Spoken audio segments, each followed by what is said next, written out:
Kristen lives in Norway. She just had a baby. She will have paid time off for 1 year, and the government pays her salary. Sarah lives in America. She also just had a baby. She must go back to work after only 6 weeks. Her family needs her paycheck. Both women live in rich countries, but their lives are very different. This story of two mothers makes us ask, what does it mean for a country to be truly rich? Is it having a very big economy like America? America's economy is the largest in the world. Or is it having a lot of money saved for the future, like Norway?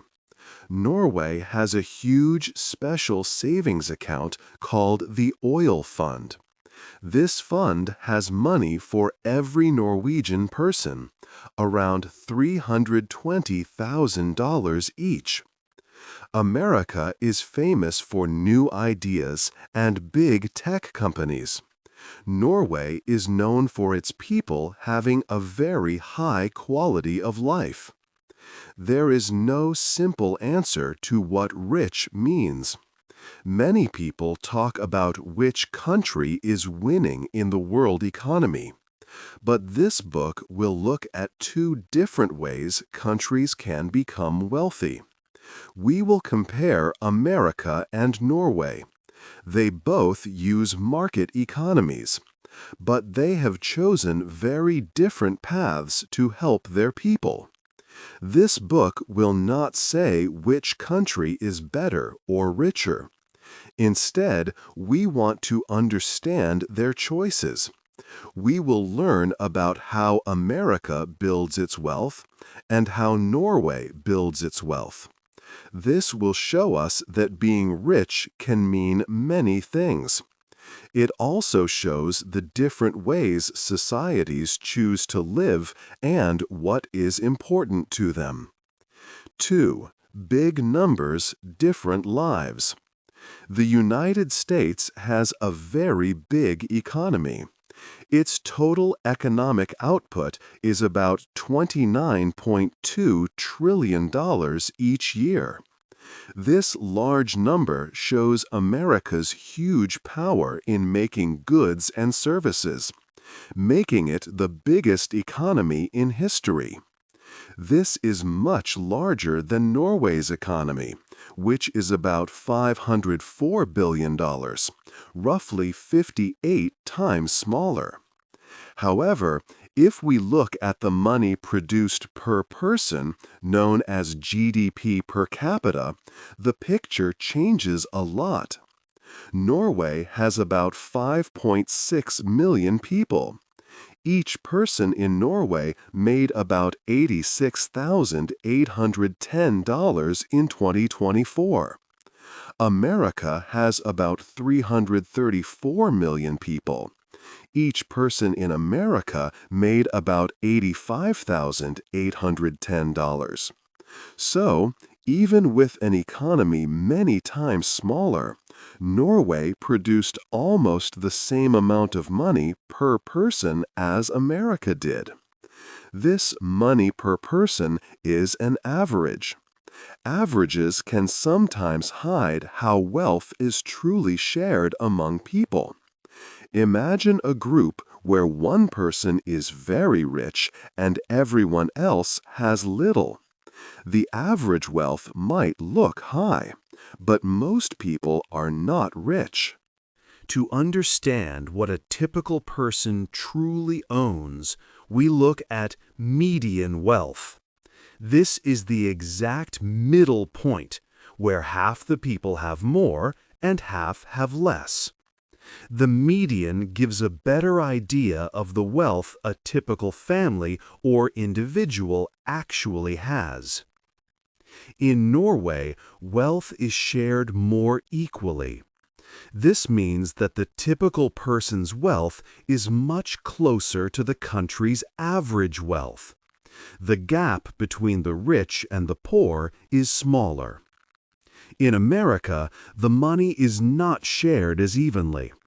A much larger share of the total wealth goes to a small number of very rich people. This means the typical person in America often has much less money than the national average suggests, showing a significant difference in how prosperity is experienced. Beyond just money, there are other important ways to measure a good life. These include health, education, and overall happiness. The Human Development Index, which considers these factors alongside income, ranks Norway very high, at third place globally. The United States is at 17th place. The World Happiness Report also shows differences in well-being. Norway is usually among the top countries for happiness, ranking 7th. The United States is lower, falling to 24th place. These numbers show that even if two countries are considered rich, people can have very different daily lives and levels of overall well-being. 3. How Norway got its money. Norway's journey to wealth started with a big discovery. On December 24, 1969, Phillips Petroleum found oil in the Ekofisk field. This field was deep under the cold waters of the North Sea. This oil discovery was huge and would change Norway forever. But Norway's leaders made a very smart choice. Many countries that find a lot of oil spend the money quickly. They let it go into government spending or private pockets. Norway chose a different path. Its leaders decided to save most of the oil money. They wanted to make sure there was wealth for future generations. In 1990, Norway started a special savings account. It is officially called the Government Pension Fund Global, but most Norwegians simply call it the Oil Fund. The idea was simple but powerful. All oil money, after the government took what it needed for daily running, would be invested in other countries. This way, the fund would grow and help Norway for many years. Today, this oil fund is the largest sovereign wealth fund in the world. By 2024, it held about $1.8 trillion. This means that for every Norwegian citizen, including babies, there is roughly $320,000 in the fund. The fund owns a small part of many big companies around the world, like Apple and Microsoft. It has investments in about 70 countries. This fund helps Norway a lot. The government has rules about how much money it can take out each year. It is usually about 3% of the fund's value. This small amount still gives a lot of money for public services. In 2024, money from the fund paid for about 20 to 25% of Norway's national budget. Norway also avoided a common problem called the resource curse. This happens when countries with a lot of natural resources, like oil, face difficulties. Their economies can become unstable, and sometimes money leads to dishonest leaders. Countries like Venezuela, Nigeria, and Russia faced these issues. But Norway used its oil money wisely. It helped build a more equal society and made sure the country was not completely dependent on oil. This smart plan helped Norway become a rich and stable nation. 4. Life in a small country. Life in Norway is shaped by a special agreement between people and the government. This is called the social contract. Norwegians pay high taxes, but in return, they receive many good public services. These taxes help pay for universal health care, free higher education, and good support for new parents. They also cover unemployment benefits and care for older people. This system helps to reduce worries about money for many people. A key part of this system is trust. People in Norway trust their government to use their taxes well. They also trust that others will pay their fair share. This strong trust helps the system work. Because people trust, they are happy to pay taxes, which then funds even better services. This gives people freedom, not just from government rules, but also freedom from financial worries. They can study without debt or start a business without fear of losing health coverage. Workers, companies, and the government also work together closely. About half of all Norwegian workers are part of a union. These unions, along with employer groups and the government, meet to make big decisions. They talk about things like jobs and pay for whole industries. This cooperation helps keep wages fair and ensures businesses have stable costs. This way of working together helps Norway have high employment, good wages, and few worker strikes.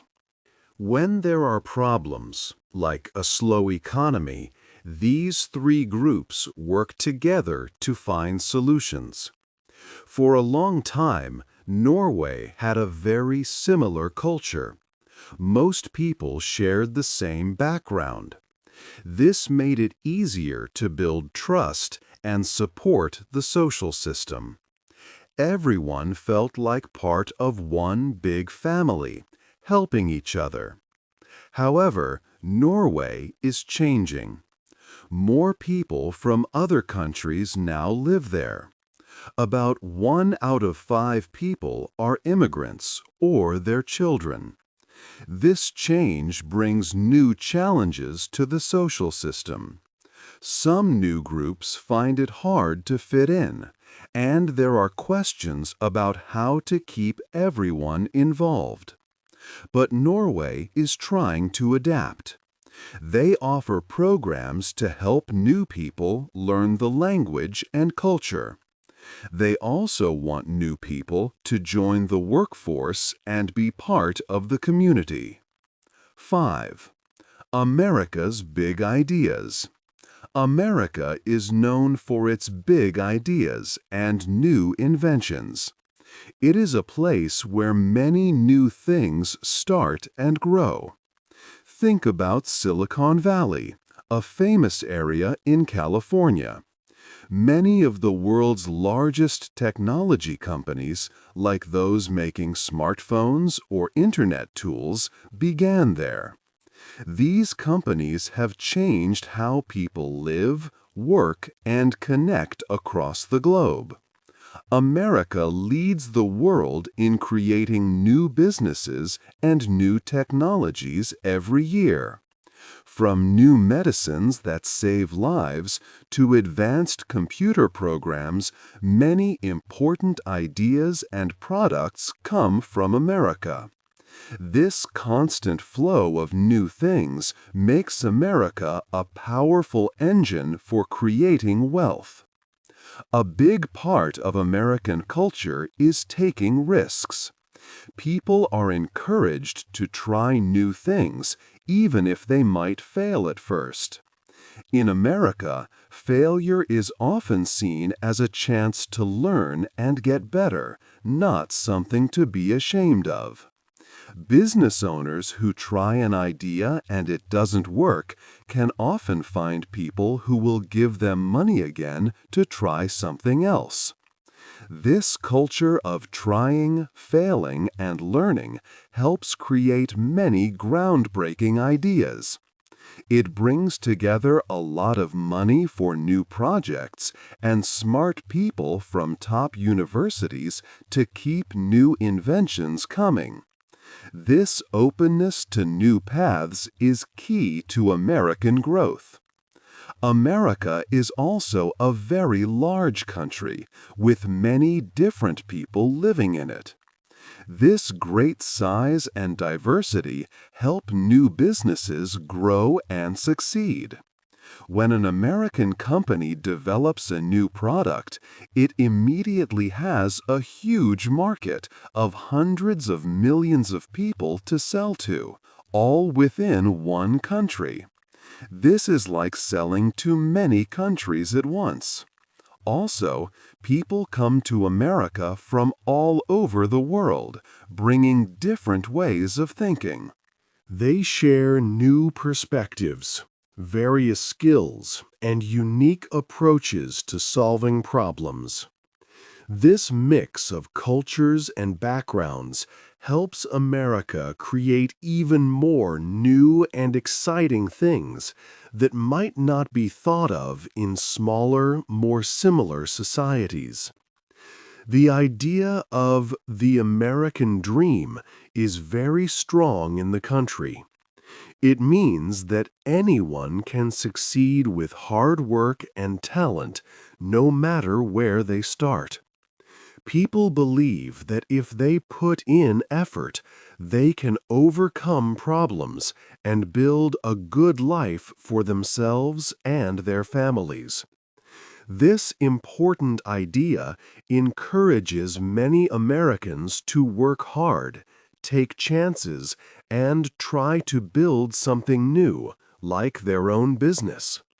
It gives people hope that their individual effort can lead to great success and a better future. This focus on individual drive and reaching for personal goals helps America remain a place of constant creation and change, pushing the country forward. 6. The American problem.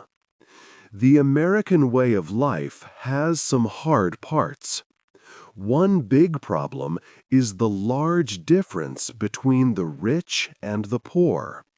A small group of very rich people have a lot of the country's money. For example, the wealthiest 1% of Americans own about 22% of all the wealth.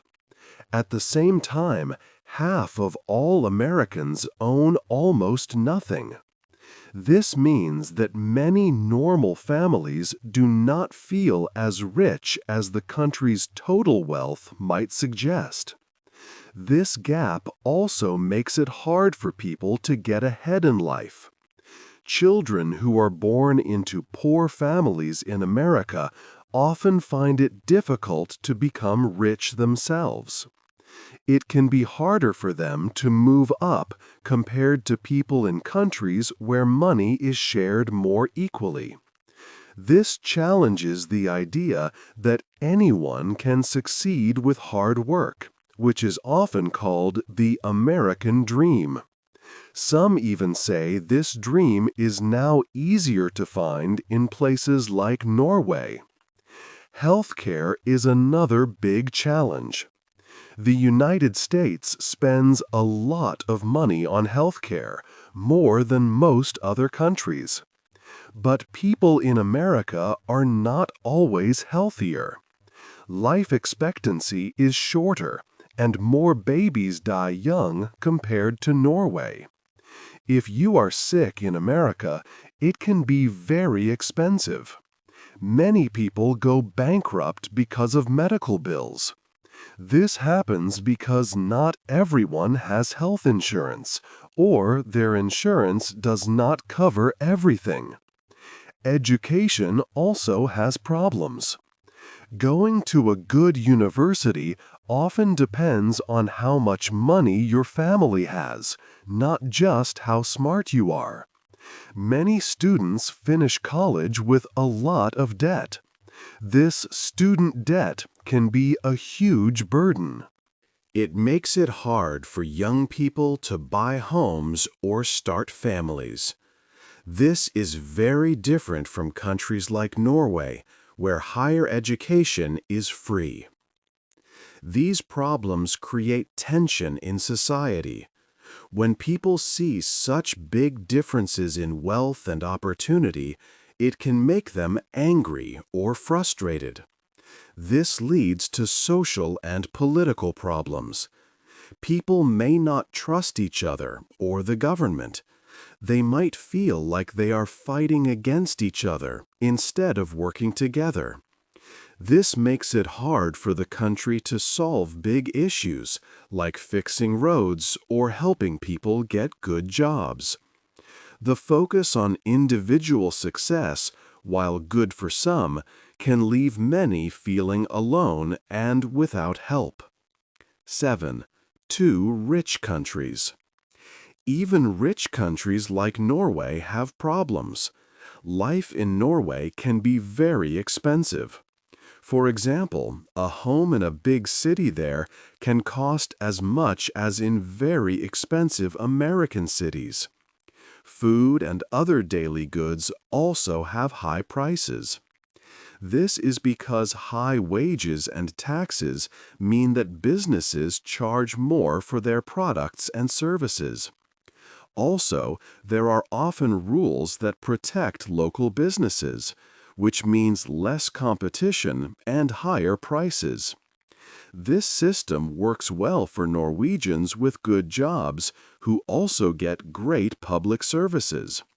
However, for new people in the country, like immigrants, these high costs can make it very hard to start a new life.